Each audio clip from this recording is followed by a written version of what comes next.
Félix Audet en direct de lespetitsbebs.tv, la station de diffusion la plus BS du Québec. Aujourd'hui, nous nous retrouvons en compagnie d'Émile Dumas. Salut Phil! Aujourd'hui, Félix et moi sommes ici pour vous parler de quelque chose de très grave. Il faut savoir qu'au courant des dernières années, il y a eu plusieurs conflits armés à travers le monde. Cela a eu des grandes conséquences pour les pays et pour leur population. De nombreux gens sont blessés et certains sont morts. C'est spécialement le cas pour notre beau pays. Nous ne sommes pas en train de parler du Canada, mais bien évidemment du Burkina Faso. Au début du 20e siècle, de nombreuses attaques terroristes ont eu lieu autour de ce pays. Encore aujourd'hui, le conflit ne fait qu'aggraver, et c'est justement ce dont Émile et moi allons vous parler aujourd'hui. Hein? Pourquoi? Quoi?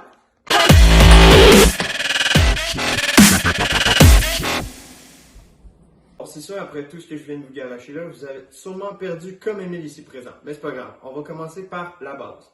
Pour vous donner une idée, le Burkina Faso mesure une distance d'environ 273 800 km², avec une population d'environ 20 millions de personnes, tout en étant le pays avec le PIB le plus bas. Il se situe dans le continent de l'Afrique, plus précisément sur l'hémisphère nord-ouest du continent.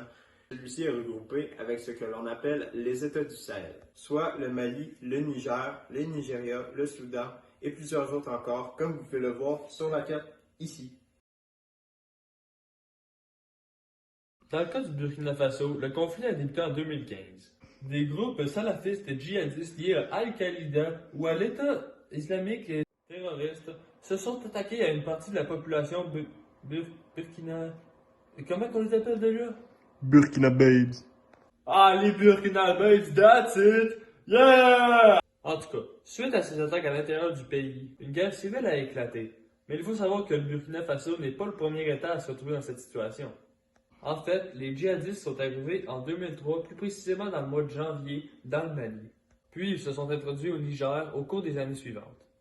En fait, ce conflit est indirectement lié à la guerre civile algérienne, que les Algériens islamistes étaient simplement à la recherche d'une base pour se réfugier, après qu'un groupe d'hommes de l'armée nationale de l'Algérie leur ait tendu une embuscade. Ils décidèrent alors de s'implanter dans la région du Sahel, plus précisément dans le Mali, pour suivre avec le Niger, avec le Burkina Faso et ainsi de suite. Aujourd'hui, la situation ne fait qu'aggraver.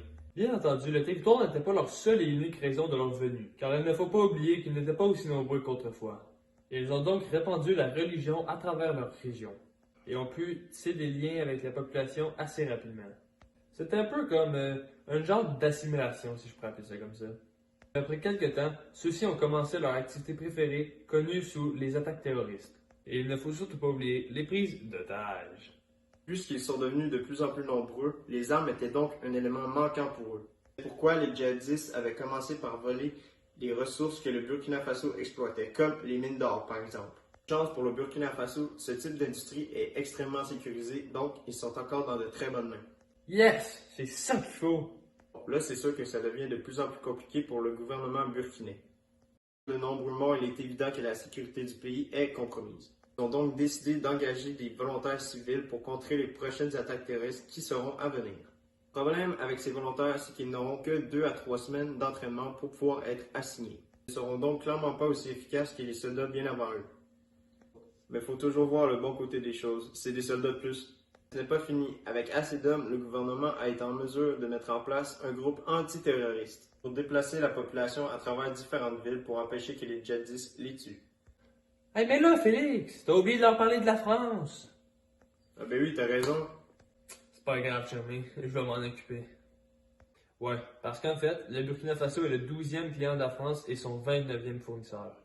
Ils sont de très bons copains, comme moi et Félix. Dans le fond, la France a implanté à l'intérieur du Burkina Faso plusieurs entreprises de différents types pour qu'elles puissent développer leur économie. Et là, je parle des secteurs agricoles, industrie alimentaire, banques, construction, etc. Mais ces entreprises elles peuvent être très utiles face aux yeux des djihadistes. Parce que comme nous avons pu l'expliquer, les djihadistes sont à la recherche d'armes et pour les armes, on a besoin d'argent. Et pour l'argent, on a besoin des investissements de la France. Et puis pour les investissements de la France... Émile, je pense qu'ils ont compris, là. Oui, mais j'y arrive. Et donc voilà. C'est pourquoi en retour, la France fournit au Burkina Faso leur soutien militaire. Pour les aider parce que la France ne veut pas que les djihadistes prennent contrôle de leur investissement. À part la France, il n'y a pas réellement d'autres intervenants dans leur conflit. Les seules personnes qui réagissent à cette situation sont les médias, où ceux-ci divulguent de nombreuses nouvelles à propos du conflit sans que personne ne réagisse. Exactement, Émile. Bon, maintenant que nous avons vu à quoi est-ce que la situation au Burkina Faso ressemblait, j'espère simplement que vous comprendrez que ce qui se passe là-bas est assez grave. Aujourd'hui, la situation ne fait qu'aggraver. Sentez-vous chanceux de pouvoir vivre au Canada en étant en sécurité. Ici, vous n'avez pas besoin de vous déplacer ville par ville pour sauver votre peau. J'espère simplement que vous avez aimé ce que nous avons pu vous dire aujourd'hui.